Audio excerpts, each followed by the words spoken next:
Hey, what's going on, you guys? It's your girl, Pretty Sexy Jar Brand, aka Stunner Assassin.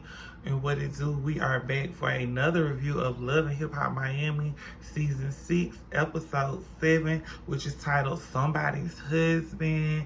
What it do, Assassin Family, my silent but deadly ninjas. We are back for another review. Thank y'all for all the love and support and tapping in, tuning in, and watching the reviews. I truly appreciate it.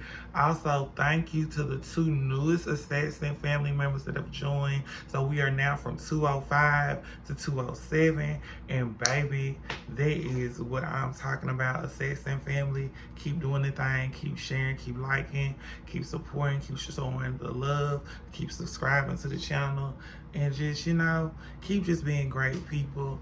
Also, y'all, we are gonna take a moment of silence for the TikTok ban. RIP to TikTok, but it was also formerly known as Musically. Moment of silence.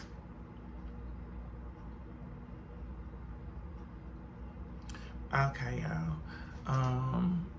So now, everyone, if you want to know what I'm doing, you want to keep up with me, make sure you subscribe to the channel and, follow me on my social media platform, which I'll post my Instagram somewhere within the video. Yes. And y'all just come on, follow your girl up over there. Let's tap into it and let me know what y'all thinking about Love and Hip Hop Miami. And like I said, y'all, Season 6. Episode 7, Somebody's Husband. Let's go ahead and get into this thing. And we're going to open up with our opening scene, which is with Trick Daddy and the mayor hosting a back-to-school event for the kids in Miami. And, it is nice to see Trick and how involved he is within his city and just how much love and support he has, and just to see how much of an impact he has made within his city, to show how long a way it goes, and just the influence that he has and how he can get the community to come out and come together. And just seeing the mayor also be involved with the hip hop community is very impressive, and just goes to show that he is working to bridge gaps and make waves. And while we are at the back to school event, we see Trick's son is there. Also, we see Ray J is in the building, and baby, Ray J comes in. He's like, "What it do, Trick?" And him and Trick, dap it up, clap it up, or whatever. And they have their conversation, talk, and they go off to the side. And Trick asks Ray what he doing out in Miami, what's going on. And Ray J pretty much shares with Trick that, him and Princess are getting a divorce, and that this time he and her are serious about getting a divorce and separating. And he came to Miami because, he can breathe, he can have fun, he can think more clearly when he's out in Miami versus when they're back at home in Vegas or in Los Angeles. And he says he just wants to be able to unwind and clear his mind. And Trick shares with him his situation about So Unique, and come to find out So Unique has went online and has basically tried to put Trick on blast, saying that he got her fired from Love and Hip Hop, and that she was using him for clout, or that he was using her for clout. And, Ray J says, when it gets up in the blogs and in the media, that's when things gotta get out of hand. He was like, you gotta do something about that. You gotta check that. And, Trick is hearing what Ray's saying, and he also let him know he's gonna take his advice on that situation, because he knows he never did anything to So Unique. If she's not a part of the show anymore, that had to be her doing, because he can't hire and fire anyone from Love and Hip Hop. Baby, and then we get into our next scene, and it is our girls Shay and Flo, and they are actually having a spa day. And Shay has been going through a lot. Flo has been going through a lot. So for them to both be having a spot and for Flo to be put it together, I think it's actually very, very sweet. And it goes to show the dynamic of their relationship and just how they've become friends and made a connection over the last couple of years on Love and Hip Hop. And um, Flo comes in, Shay's already sitting down, Flo comes in, and they just start having girl talk, and basically they both start talking about their relationship. Shay shares with Flo that, Fabo was cheating on her and that she's called it quits with him and they've ended things, and she doesn't know what kind of place that puts her in now as a mother, because they still have a child together, and she just knows that she was not happy in the situation, and she's actually glad that she was able to put her foot down and let it be known that, baby, you ain't finna be doing this to me. You ain't finna be up in my house living like this and doing what you want to do. And Flo, is really there for Shay. She's comforting her. She's letting her know that, she understands how she feels. And of course, that what Fabo did was not right. And that she's there to support her any way she can. That's why she brought her out to the spa day, because she also wants to share with Shay about Marlon and Amara, and about how Amara has came to her business, and she has been basically being a very active person in Marlon's life. And Flo says she's not happy about that or pleased by that, because she says she knows that they have their issue or whatever, but don't put Marlon into it. And Shay kind of shares with Flo that, if Amara is doing anything, it is because of this and this and this and this that has occurred and has went on and taken place. And, she probably doesn't really want to be with Marlon. Marlon's just somebody as a scapegoat throughout all of this. And, Flo says, so her problem is not really with Amara, then her problem's with her sister, because her sister is the reason why all of this is going on. And Shay says, it's time you start to stand up for yourself and you let them know that, you're not going for it, you're not having it. And baby, the girls dap it, clap it, snap it, and baby, we get to our next scene. And y'all, this is a very heartbreaking moment and scene in which it is Brooke and Marcus, and they share with us that they have lost the baby, and that Brooke had a miscarriage. And I just want to give, first off, a moment of silence for Brooke and Marcus on their loss.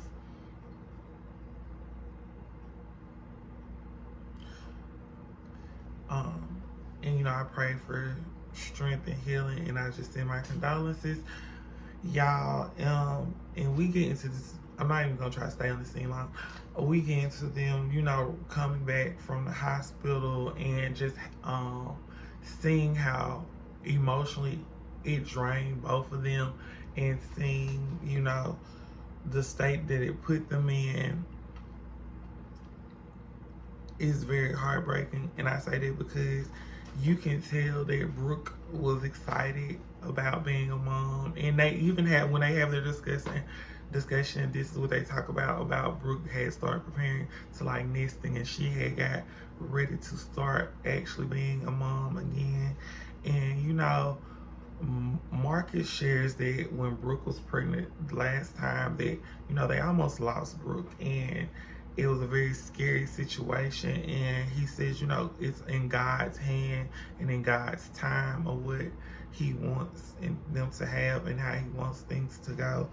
And Marcus says, he wants Brooke to get better, take as much time as she needs, but he also wants to know if Brooke wants to continue to do the music thing and keep working on their career and on their EP joint together.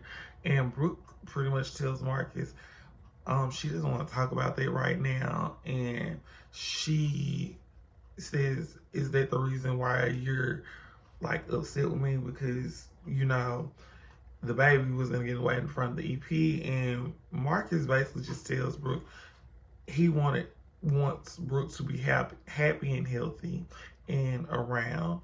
And y'all, I think that is very sweet, but also too, like I said, them having that and going through this, I know has to be a very rough experience because they had a life that was conceiving and was getting ready to start developing and processing. But y'all, like I said, I don't want to stay. I wasn't gonna stay so long on this scene, and so y'all, we get to our next scene, and baby, it is our girl Amara and baby. What we have going on, Amara's at the house, and guess what, y'all? Her baby's father, Alan, comes through. And you know, as we seen in episode 6, when they were having a conversation, Alan was just, you know, letting Amara know that he wanted to be closer and wanted to spend time with his girls, and you know, if they could work or make some kind of arrangement. So this is what we're seeing from that conversation. That the arrangement that they have set forth to make happen. And you know, Alan comes in and he has gifts for the twins, and they are both very excited to see him and very, very happy. And you know, Amara's like, you know, I'm going to do what is best for my children, what's best for the girls, what I see fit as a mother, because I want their father to be present in their lives, and which I think is very understandable and actually very relatable and agreeable. And like I said, so Alan comes in, he plays with the girls, and then him and Amara go sit off to the side and they have a conversation about, you know, the relationship, about not their relationship, but their daughter's relationships, and you know, his plans and what's going to take place in the near future if he's going to be, or when he becomes very much so involved in their lives. And basically, pretty much Alan shares with Amara that he just wants the twins to meet his other daughters, which he has 3 other daughters outside of the twins that he has with Amara, and he wants them to, you know, meet and become a family.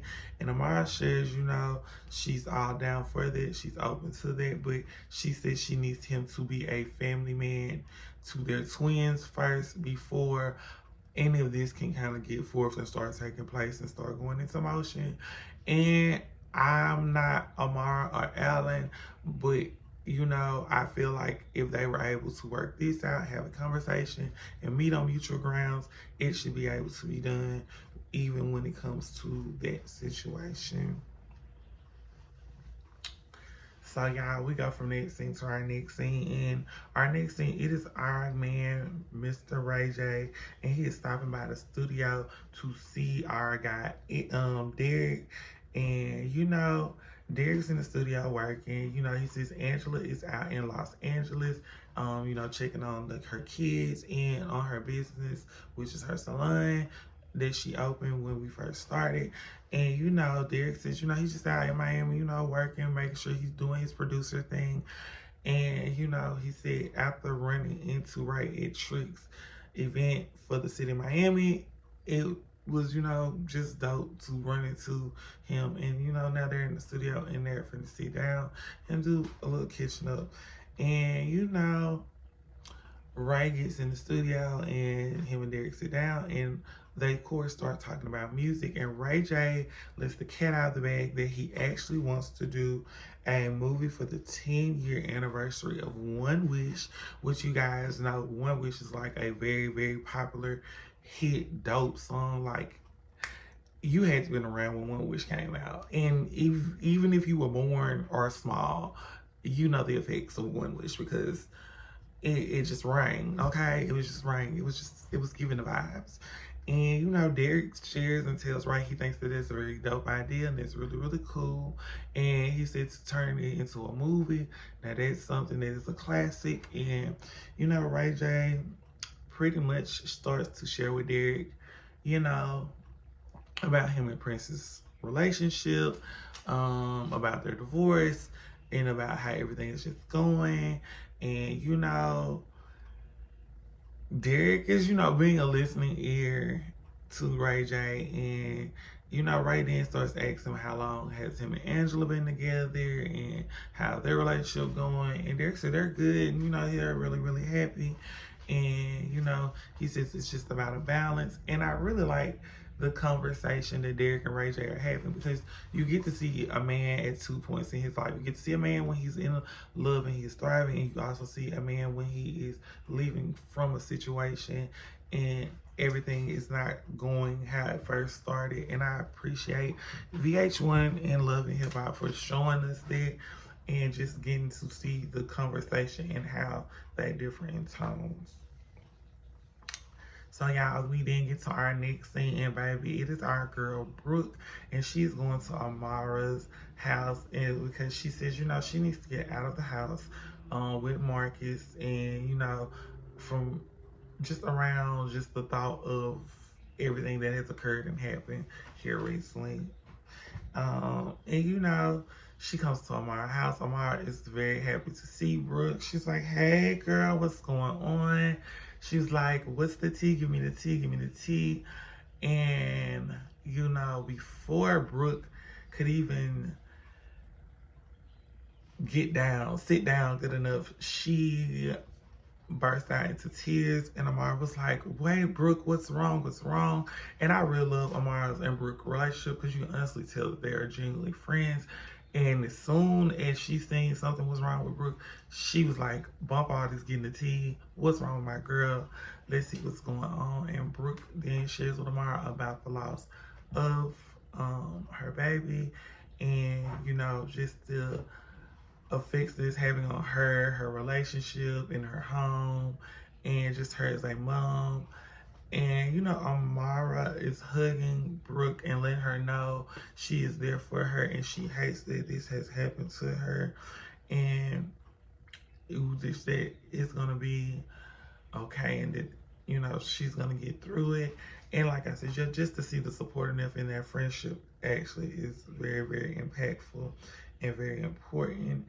And you know, then after the tears, and you know, we wipe away, Brooke shares with Amara about Shay's counseling session and everything that happened and everything that occurred.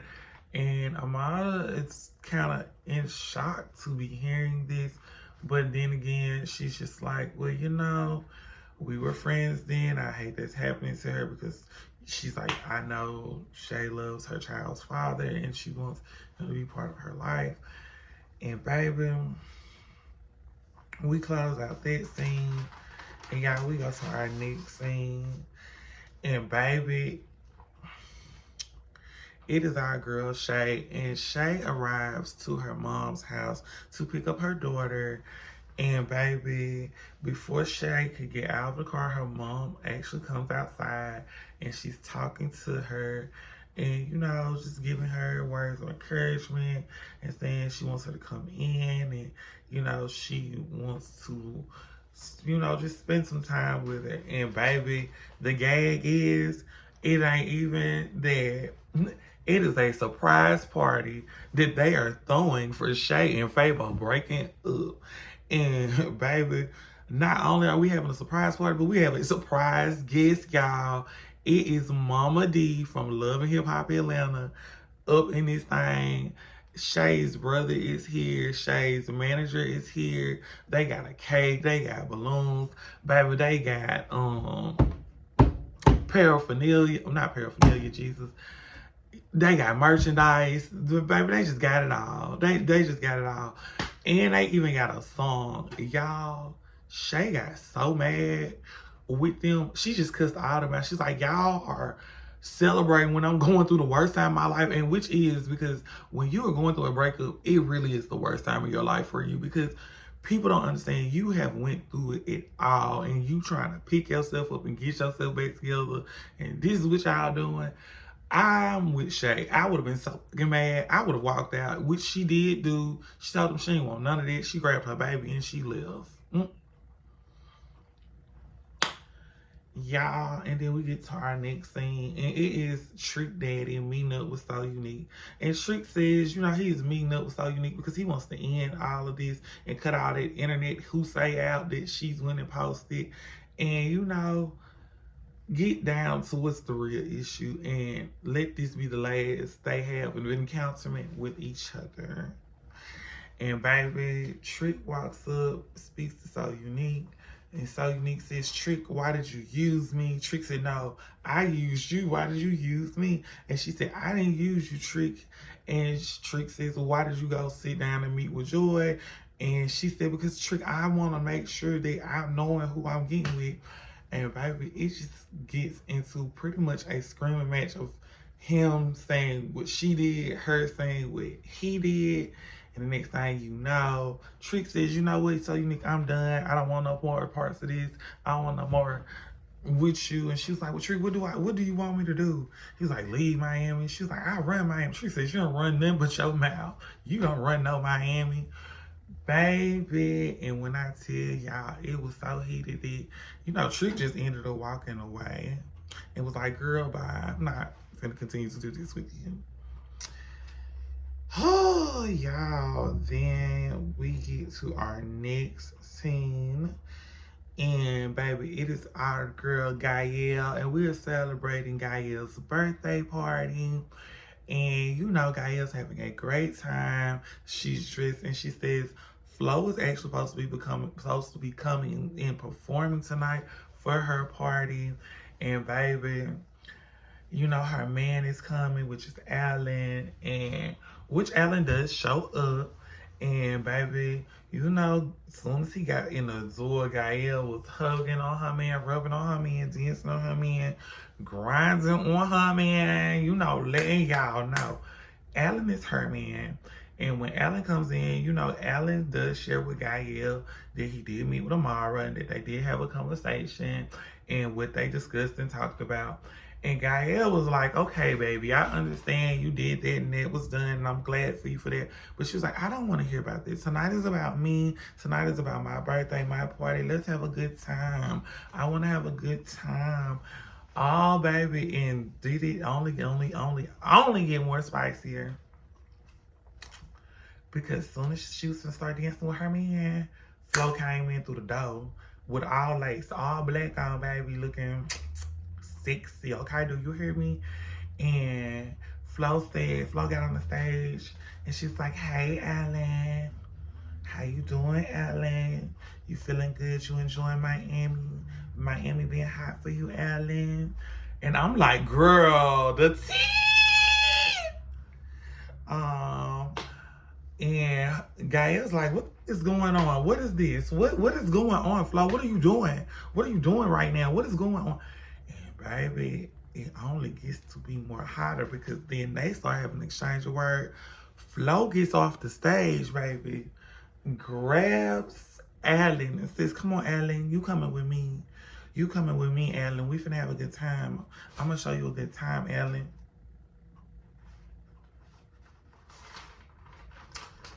And baby, the girls go back and forth. And then, you know, we see Alan leave with Flo and not Gael.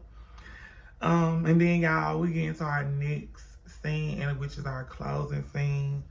And it is Amara, and she's meeting up with Ray J to talk about, you know, his 10-year anniversary for One Wish Project, the movie that he's filming, because he said he wanted Amara to actually be in it and start in it and teach him a dance.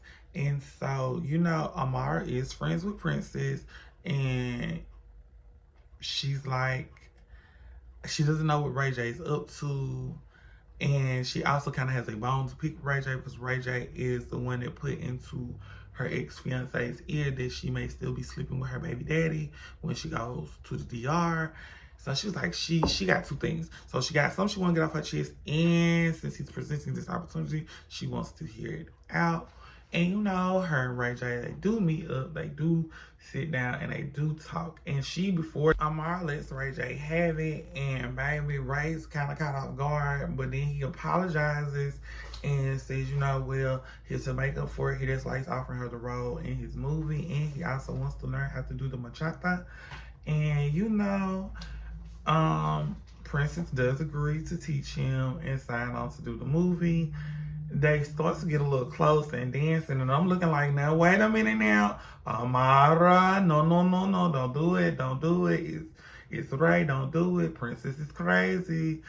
And when I say crazy, like, if you watch Love and Hip Hop Hollywood, y'all know Princess is not afraid to go there. Okay, this all. This how I'm gonna put it. This how I'm gonna check it. This how I'm gonna say it.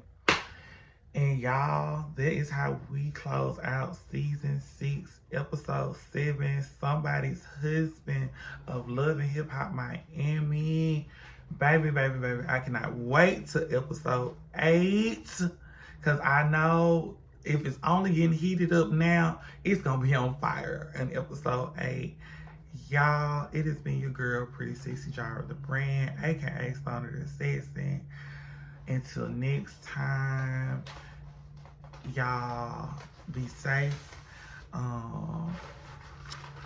Make sure y'all like, comment, and subscribe to the channel. And just enjoy the rest of y'all year. Make the best of it. And whatever dreams you got, chase them. Until next time, she out.